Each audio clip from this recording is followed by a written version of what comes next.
Hello and welcome to today's show of Today's Family. I'm Dick Forbes. And I'm Dr. Will Carroll. And we are so glad you're joining us today. And this is the first episode that Will and I have done together, and so we're very excited about to do some presenting on Today's Family. I know that Cindy Smith has been part of this show for years, and she still is. So, but we're just trying something a little bit different, and Will and I were talking about let's see if we can get some more information out to folks. And today's show, we're going to talk about what's kind of everybody is calling everybody and claiming that they're not and they are and all this kind of stuff. We're going to talk about narcissism.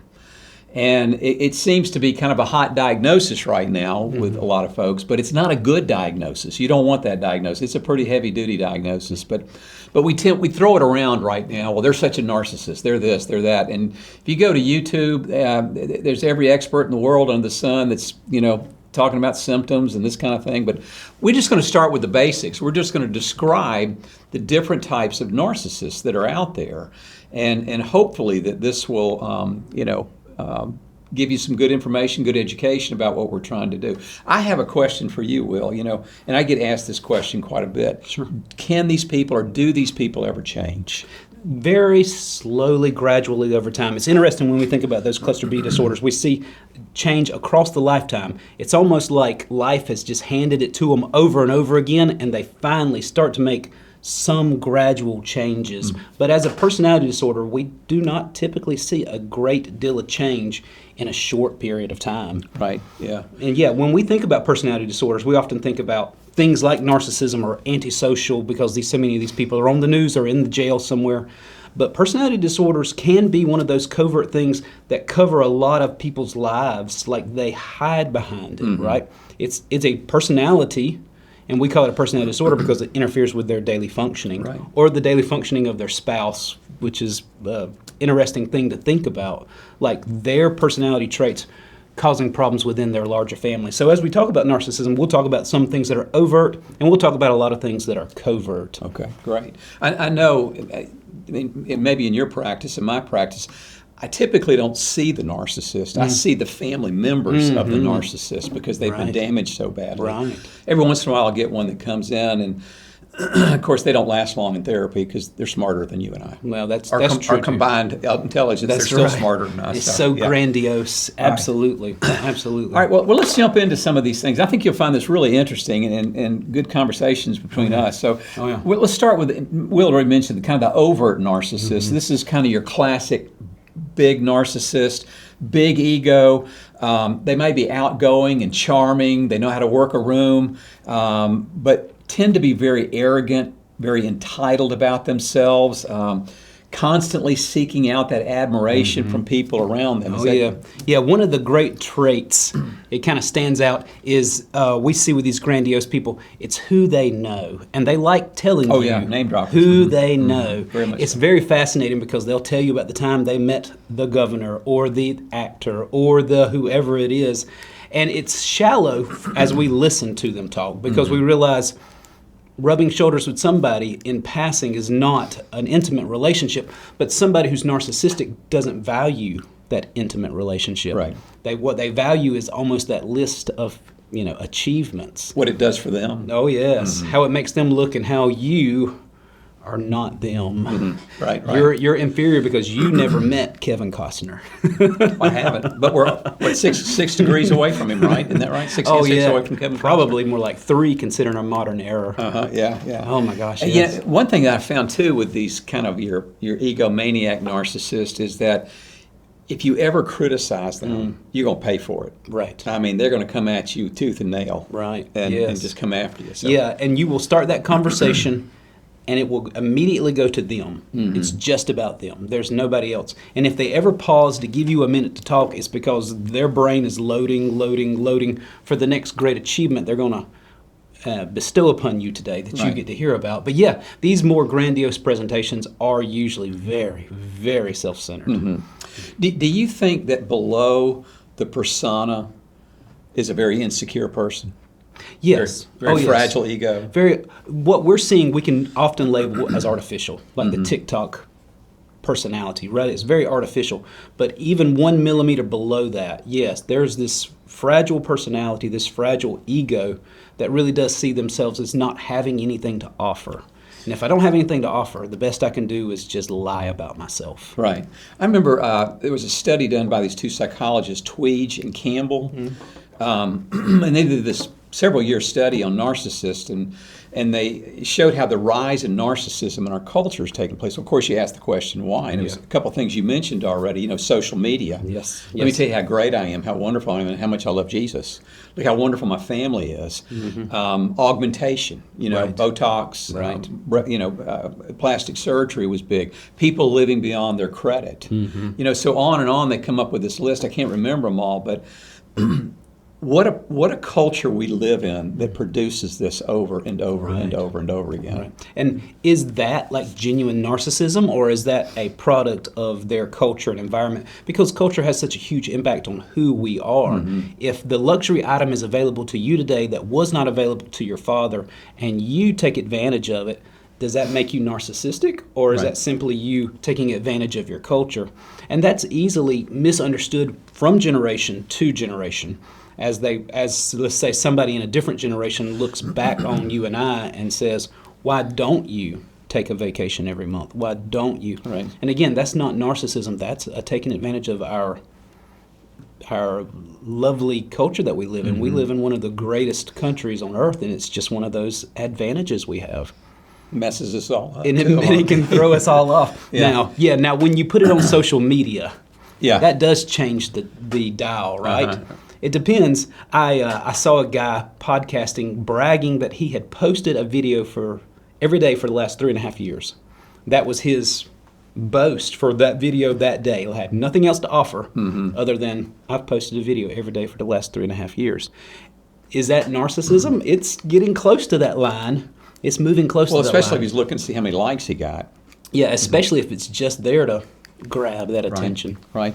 I think it's 1 Timothy where it talks about the end times, the lovers of ourselves. And I truly believe we're there. Yes, absolutely. Absolutely. Yeah, we see Scripture again and again point out that, hey, when your attention turns totally away from God, and in this example, onto yourself or onto the larger world, you've lost sight of what's most important. Right. You're losing sight of who God is, and you're really, really turning down a dark alley. And this does lead to other things like depression and anxiety, which are common co-occurring disorders with all personality disorders. And they make everybody else depressed and anxious too along the way. All right, so that's the overt one. That's the obvious one that we see out there. The other one you'd mentioned too is covert narcissist. I heard it referred to as dark narcissist. And the covert is it's much more hidden, more subtle. It's not out there. It's not looking for the big ego. It's not always looking for affirmation. The covert one is the one that plays the victim many times. They feel underappreciated. They feel unrecognized. They don't feel like anybody really cares about what they do in life. And so they do have a poor, pitiful me attitude. Right. And what that does, again, it pushes people away. You can't get close to somebody like this. You can't have an intimate relationship with somebody like this because vulnerability is healthy to some degree. Right. But when it's used constantly to manipulate people, and all these personalities, these narcissists, it's all about controlling the narrative of what you think about me. Correct. So talk to us a little bit about the more covert one. Yeah, when we think about the old joke, how Freud's sitting there with his cigar and saying it's all your mother's fault. Yeah. That's what we're talking about here. Blaming someone else for maybe even not a real problem. And a lot of times with narcissists, there's not a real life-ending problem, but you should know it's life-ending for me. Right. And so that covert narcissist is going to play that fiddle, right? That victim fiddle. They'll use their kids, which is super popular. Like I see that in my own practice, where the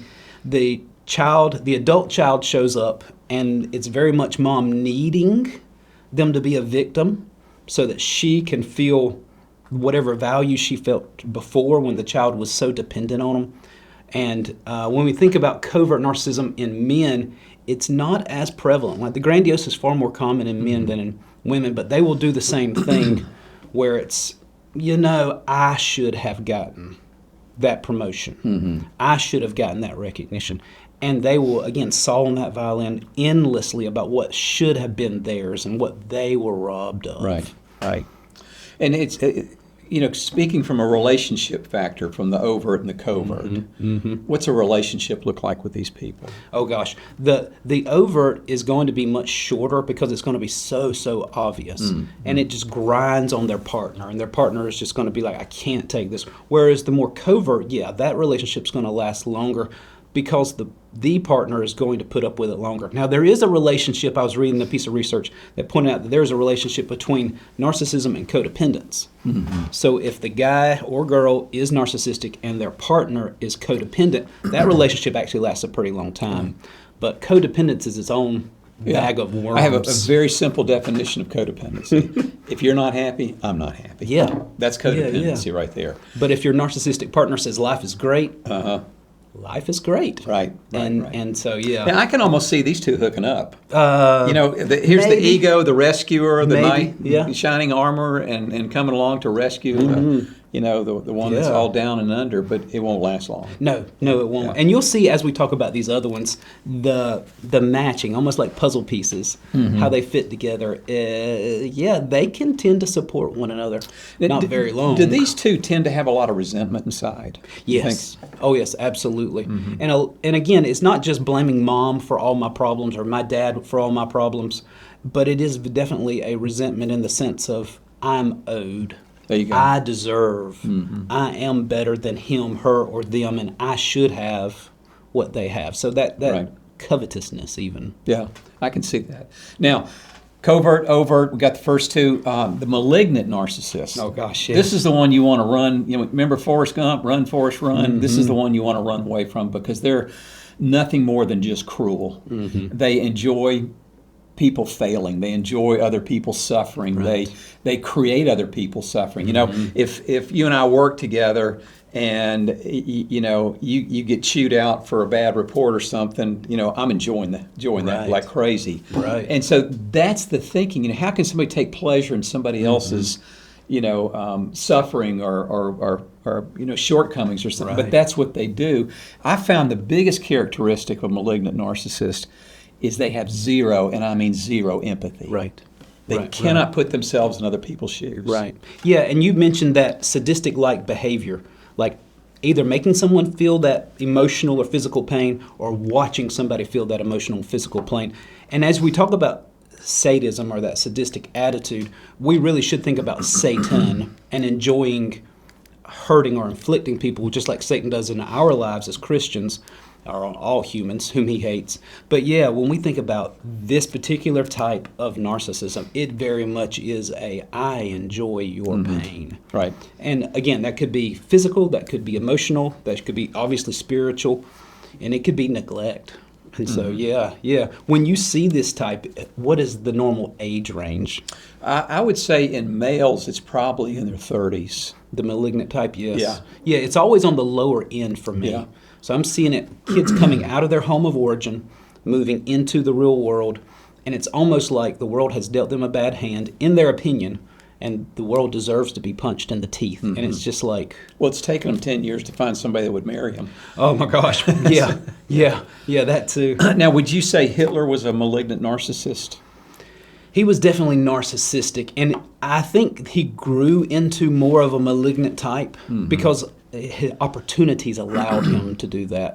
Is he antisocial, which is a different personality disorder? Absolutely. Yeah. Absolutely, because these people are just killers. But I've found another, and this is true among all of them, but more so the malignant one, is they cannot read the room. Oh, yeah. They walk into the room and they think everybody's glad to see them. We're all there rolling our eyes going, oh my gosh, they're here. Right. Kind of thing. They just cannot read people. They cannot read body language. They just can't because they're so consumed with themselves. Right. And so that inability to show empathy. Now, I remember one time I worked with a malignant narcissist, and he was real good at mimicking empathy. Okay. So I remember him and his wife came to see me, and the wife said something. I said, man, God, that must hurt. I am so sorry you're going through that.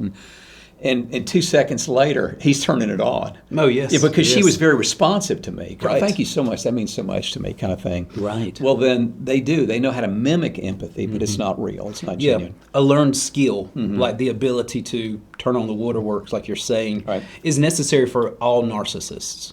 Because if they don't, the people they're trying to be so braggadocious toward simply walk away from them because they really don't know that famous person. They really didn't have that great experience. And so, yeah, they have to add that emotion to it to make it impactful, which is what you're describing. It's so predictable when it comes to narcissism. Yeah, so run away on this one especially. Runaway, yes. You know, they Yes. got big egos, and they also can be a very abusive in a relationship, not just emotionally, but they can be physically abusive That's true. because they enjoy the pain that they inflict Right. upon other people. Right, with that right. one. Yeah. Now, this one's my favorite one. Yes. The communal narcissist. I always say a communal narcissist has never met a camera they don't like. Right. You know. Right. They'll spend $10,000 for a fundraiser to raise $100. You know, because it's all about them. That's right. That's right. They're typically fun to be around, but Right. again, Yeah, the classic example is the talk show host or Yeah. the game show host who There you go. they can get the microphone in their hand and it comes on, it comes alive. That energy is there. Now, this is not necessarily the actor or the musician, but it is the DJ on the screen at the party who again doesn't read the room very well, who thinks everybody just wants the volume up to 11 and the music to never stop. Right. And if you ever suggest a different song on their little playlist, you are public enemy number one now. there you go. Yeah. Now, I do find with the communal narcissists, they may be outwardly generous and kindness, but they want you to know that about them. Right. They'll tell you how generous they are. They'll tell you Yes. how kind they are. They'll tell you, you know, what a philanthropist they are, you know, Right, with their right. life. You know, whereas, you know, Scripture clearly tells us, you know, when you do things, do it in secret, you know, Right. kind of thing. Yeah, when you say that, I think of virtue signaling, which is one of those phenomenon that we're seeing today with the rise of GoFundMe pages to help people in need. There's always the person who is taking a picture of themselves, handing out Yep. food or handing out whatever, and that's really what this is. If you can't do it with both your hands because one's holding a camera, it's probably communal narcissism. Right. I remember reading a study on Facebook one time. It's the University of Stockholm had done a Okay. 5-year study on Facebook. And the number one hated thing on Facebook was family vacation pictures. Oh, gosh. And this fits right into the communal narcissist because, you know, you got the whole family there at Right. Disneyland. Right. And you and I are going, oh, we know those people. They're not that happy, you know. You know. Right. And it's kind of braggadocious. Right. It's Right. this. But, yeah, I don't mind communal narcissists. They're fun to be around for about Right. 20 minutes and then. Right. Well, they're very successful in the philanthropy they engage in. And that adds to that narcissism because they point back and say, well, last year I ran the food drive, so you should let me do it again this year. Right, right. And let me decorate this year too, by the way, because I can make you more money this year than last year. Exactly. And that grandiosity is really looking for a pat on the back and a nod of the head that says, please help me. Thank you. Yeah. Now, we've gone through a few of these so far, and I'm sure some of it's ringing a bell with some of you folks that, boy, you know, that was my father, my husband, my wife, my kids. You know, that study that I alluded to earlier to those two psychologists, over the past 20 years, on any given day in our culture, the antisocial, narcissist, sociopath, borderline person, that's about an 8 to 10% of the population have that diagnosis. Yes. Well, over the past 20 years, there's been a 67% increase in that diagnosis. It doesn't mean 67% of the people, it just means there's 67% of that. Yes. And it was interesting because what they found was that it used to be primarily men that had the diagnosis of narcissism. Yep. It's about 50-50 now Right. from this study. Right. And you know, again, citing the questions of why is there such a rise in that, you know, rattled off a few, but I remember they interviewed this woman who ran kind of this high-end dating service over in England. I mean, you paid big bucks. And, Sure. You know, Sure. she was the matchmaker for you. And they said, what is the difference today and versus, she'd been doing it 30 years ago versus 30 years ago. You know, Right. what's your clientele? She goes, well, 30 years ago, people would come in and they kind of knew they were average. Right. You know, they weren't Raquel Welch or some rock star or anything, but they kind of knew it. She says, I get that same person today who believes there's God's gift to mankind.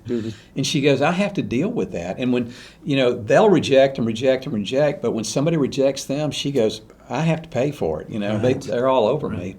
And so, again, it goes back to, is that a cultural phenomenon? Yes. Is that something that's truly happening with us? Right. And there again, social media has made us out of to be phony rock stars and phony stars all which way around. So. That's true. Yeah, so the question is, and we see this with all mental disorders, why is there a rise in the 21st century of more of these diagnoses, whether it's autism, anxiety, depression, or personality disorders? And one of those defenses is there's simply more people on the planet. Mm-hmm. Another is there's more cameras on the planet, so we simply see more of it. Yeah, we catch you can't hide them. Right. You know, if you'd have been narcissistic on the farm in 1899, nobody knew. Nobody knew. There was you had plenty of places to hide. The cows go, oh my gosh, here he's coming. Oh, he's coming to sing to us again. But with an increase in population always comes an increase in the number of people with that condition, whatever that condition is, from cancer to a narcissistic personality disorder. That's a good point, yeah. All right, so next one we look at is what you call the somatic narcissist. This is the person who is so focused on their beauty, their physique, that it just overwhelms them at all the times. They're guys, it might be their sexual conquest. Women, it might be the beauty pageant that they're in or something like that. But they're just obsessed with their appearance. Yes. Day in and day out. Yeah, it's very James Bond, right? He walks around with a tuxedo on. Yeah. And you think to yourself, isn't that hot? Don't you want to take that coat off? But yeah, with this type of narcissism, these are the people that maybe 50 years ago were the pioneers when it came to plastic surgery. They really wanted the facelifts. They really wanted the tummy tucks. And I know today that's very common. Botox is very common. But yeah, this type of person is willing to do things to themselves to reach whatever imagined image they have in their head. And so, yes, sometimes this can kind of look like anorexia or bulimia. Maybe it's an exercise routine, and you're kind of like, why are you exercising for the third time today? Mm-hmm. But these people are really caught up on the appearance. And the appearance, not just the look, but the appearance of the sound. Right. What do you sound like that singer you were talking about? Or do you look like that rock star? Or can you do the thing, the show? Again, these people are on social media a lot. We see a lot of the performers who are performing for us. Well, and I don't think either one of us are knocking plastic surgery. I think if if it can help my appearance, if I got ears or a nose or something, and I'm off. There was a book that was written called Psycho-Cybernetics back in the '60s by a guy named Maxwell Maltz. Okay, and he was kind of the forerunner of all this plastic surgery, and he was in Hollywood, so he did a lot of the stars. And what he found though is that he would do the plastic surgery on these people, and there were these profound before and after pictures. Sure. But the person was coming back saying, look, my jaw still juts out. My nose is still my ears are still sticking out. Right. And there was this profound difference. So he realized these people had a self-image of themselves, of what they looked like all the time, and the surgery didn't help them. Right. And so I think that's part of that almost addictive behavior. Right. Is that, well, it didn't work the first time, I better do it again, and again and again and again. And so down it goes. Sure. Again, I'm not knocking it all. I don't think either one of us are, but I think if it becomes an addiction in a person's life, and I'm so consumed with that, and again, it goes back to trying to control the narrative of what you think about me. So what do you think about this rise in online personalities? People going on to some form of Second Life and making an image of themselves to show the digital world. I think it fits right into this. Do you? Yeah. Because they rarely match the person. Maybe the hair color is the same or the eye color, but inevitably the guys are taller and the women are a different shape or they're older. Inevitably on these online profiles, these people present themselves very physically different than they are in the real world. Oh, absolutely. And again, it's not a critique of wanting to be more, because people are welcome to go to the gym and eat differently and choose a different lifestyle. But it is almost I'm not willing to do that, so let me present myself falsely online, and we can get into dating websites and select. I was just thinking pictures. the same thing on the dating website. Thank goodness for Photoshop, right? That's right. Yeah. That's right. Oh my gosh, yes. No wrinkles. It's amazing what people will post as if the people who are looking at their picture on the dating site are never going to see them in person. And that's going back to the narcissism, where it doesn't matter if they ever see me in person. I see myself like this, and so this is the true image of who I am, even though it's clearly a false image. Right. But yeah, with the rise of dating websites, That's going to be another topic all by itself when it comes to these personality types or these personality traits like Dick and I are talking about today, because people misrepresent themselves quite frequently. Yeah, they do. All right, so we've overt, covert, malignant, communal, somatic. The list goes on. It does. If you want to hear a great podcast, I'll promote. Dr. Phil does one. It's called Fill in the Blank. Okay. And he does a great job with these personality disorders. But it's 3 or 4 hours of him. But it's called Phil, Phil in the blank. So it's a good resource if you want to listen to some more of this kind of stuff. Let's talk about the cerebral narcissist. Oh, gosh, yes. The intellectual narcissist, Yes. And these, I think this one goes hand in hand with the rest of them. I'm smarter than you anyway, so I don't need therapy. I don't need counseling or anything. And so again, their whole goal is to make you feel inferior to them intellectually. Right. And where they're probably an inch deep and a mile wide. Probably not a whole lot of substance there. They may quote a book, or they may quote an author, or some study that was done that wants to impress everybody around them. So yeah, and this is very different than interacting with, say, a teenager or a young person who's trying to establish themselves in the adult world, because we all interact with young people who move from childhood into adulthood, and they're trying to establish themselves in this adult social circle, and one of the ways they do that is, look what I know. And so this is different than that, because this intent is to make you feel less, so I don't have to do anything to feel more. Right. I can feel the way I am, but I can bring you down. Right. And yeah, these are the people who brag about their achievements in college, even though college was 30 years ago, or memberships in exclusive clubs where intellect is valued. But then there's no substance behind it. Right. There was never a job where they actually used that. Yeah. I don't know about you, but when I've genuinely met a very smart person, they don't tell me. No. I pick up on it real quickly because they don't brag about it. They're That's not right. telling me, but you just know when you're around somebody that's got right. a big intellect that's there. Yeah. But you're right. They will want to build up, put down. That's right. Is how they That's operate. right. And it's very much one of these things, as we think about the cerebral person, the up for them is not an up at all. It's more of just, let me tell you this story about the college I went to, or the degrees I could have had except for, or all that I know. And we live in an odd time in human history because, we can log on and read anything about anything. But you'll see very quickly that there was no processing of that data. It wasn't like they read the article and then they stopped and thought about it. Not at all. It's just fact. Right. And no time for you to explain what you know, because I just told you everything you need to know. Right. So you be quiet and let me tell you some more facts, versus our ability to read like a passage of scripture and go, you know what Jesus is trying to teach us is that humility is our friend. It is our ally. We really should do this. Or one of my favorite verses in Proverbs about get wisdom, get understanding. And all you're getting, get understanding. It's not really about this list of facts. Like, I know all the colors of the rainbow. Right. It's important that we understand. And the cerebral narcissist doesn't care to understand. They just want you to know that they know what you don't know. Right. And I think that real wisdom and real intellect is developed in community.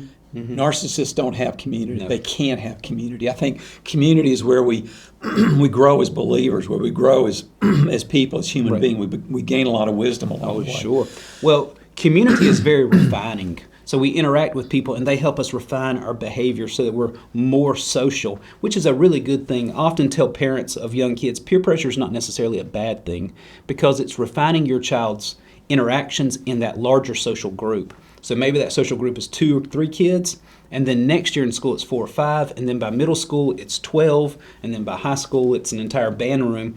But that peer pressure has helped him form how he should interact in that environment. And we do the same thing at our church, whether that's a very large church or a very small church, where we slowly refine our behavior to interact with that larger and larger group more appropriately. So, my cerebral contribution. That was very cerebral. I felt it, but I felt very intimidated too. Now, with a cerebral narcissist, though, if somebody comes in to the conversation or to the setting that's there that is smarter than them, they run for the hills. It is over. I got to go. It's absolutely over. Yeah, they do not want it because they know they cannot compete with this person. That's right. And it's normally topic specific. So when the neuroscientist or the rocket scientist or whoever shows up, they will back out. They will have something else they need to do, because at that point there is no, they couldn't prepare enough for a MD or PhD. Right. So yeah.